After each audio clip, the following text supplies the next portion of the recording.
আপনি কি স্লিপ ডিস্কের সমস্যায় ভুগছেন? ভাবছেন এর জন্য কি করা উচিত, কি করা উচিত নয়, অপারেশনের দিকে যেতে হবে কি যেতে হবে না। নমস্কার, আমি ডাক্তার সুশোভন পাত্র, কনসালটেন্ট পেইন ফিজিশিয়ান।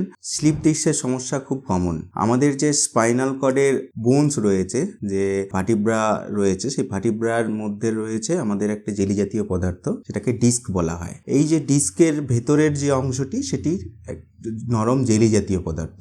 বয়সের সাথে সাথে বা বেশি পরিশ্রম করলে অনেক সময় কি হয়, এই যে ডিস্কের ভেতরের যে পদার্থটি আস্তে আস্তে বাইরের দিকে বেরিয়ে আসে, এটাকে বলা হয় স্লিপ ডিস্ক। এই যখন পদার্থটি বাইরের দিকে বেরিয়ে আসে তখন সবারই কি সিমটম হয়? না, সবার সিমটম হয় না। ডিস্ক থেকে এই স্লিপ ডিস্ক হলেই যে আপনার সিমটম হবে তার কোনো মানে নেই। কিন্তু কিছু কিছু পেশেন্টের ক্ষেত্রে সিমটম দেখা যায়।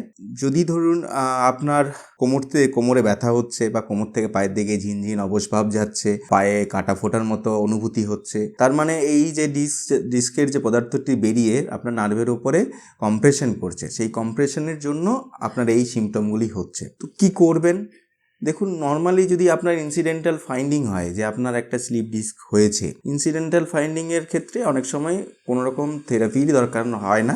জাস্ট লাইফস্টাইল মডিফিকেশন, আপনি ভারী ওজন তুলবেন না, বেশি স্ট্রেস করবেন না, এগুলো যদি না করেন তাহলেই কিন্তু এই সমস্যাটা আপনাকে এটা আর কোনো রকমভাবে আপনাকে লাইফস্টাইলে ব্যাঘাত ঘটাবে না। কিন্তু যদি আপনার সিমটম হয়ে থাকে, যদি আপনার একটা জায়গায় কোথাও নার্ভে কম্প্রেশন হয়ে থাকে, তাহলে ডেফিনেটলি আপনাকে ট্রিটমেন্ট বা থেরাপির মধ্যে আসতে হবে। বেশিরভাগ পেশেন্টের ক্ষেত্রে দেখা গেছে যে এই ধরনের সমস্যা যারা ভোগেন তাদের ক্ষেত্রে মাইল্ড বা মডারেট একটা পেন হয়। সেটা সাধারণত কিছু পেন কিলার, কিছু নিউরোপ্যাথিক মেডিকেশন, ফিজিওথেরাপি এর মধ্যেই ভালো থাকেন। আবার কিছু কিছু পেশেন্টের ক্ষেত্রে এই যে সিমটমগুলো সেটা কিন্তু অনেকটা বেশি মাত্রায় হয়। তাদের ক্ষেত্রে কিন্তু কিছু কিছু জায়গাতে ইন্টারভেনশনাল থেরাপির দিকে যেতে হয়। এবার ইন্টারভেনশনাল থেরাপির মাধ্যমে যে ধরুন যে নার্ভে কম্প্রেশন হচ্ছে বা ডিস্কে যে প্রবলেম রয়েছে, এই জায়গাগুলোর জন্য কিন্তু ইন্টারভেনশনের মধ্য দিয়েই কিন্তু ম্যাক্সিমাম সমস্যার সমাধান হয়ে যায়। তারপরেও যদি সমাধান না হয় তখন কিছু কিছু ক্ষেত্রে আমাদের যেতে হয় যে অপারেশনের দিকে। তাই